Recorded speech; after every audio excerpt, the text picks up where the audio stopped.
I met with Nnamdi Kanu myself on behalf of the rest of the caucus on Monday. Today is Wednesday. We met with him between 2 p.m. and 3 p.m. on Monday, and he is very, very supportive of this, our plea to the President and of the Federal Republic of Nigeria.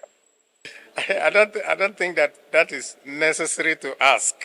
We came here on his behalf, and that tells you that any of our senators that you see, the 15 of us, by the way, the 15 of us signed this letter. A few of us are not here just for reasons of logistics and all that. Some are also not. But we all signed the letter, and you will also have a copy of the letters that we did. So any senator in the Southeast is very willing. The governors are willing. The business leaders are willing. The clergy, they are willing. So the traditional rulers are also willing.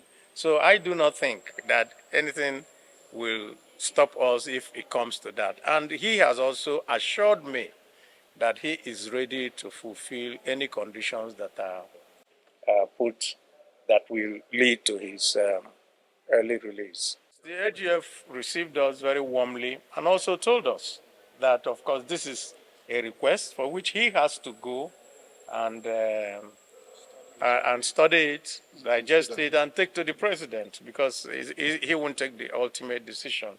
I think it's a decision of the government of the Federal Republic of Nigeria. So, sir, lastly, I don't know if I asked you because I came late. What is your appeal to the president to report of this very case?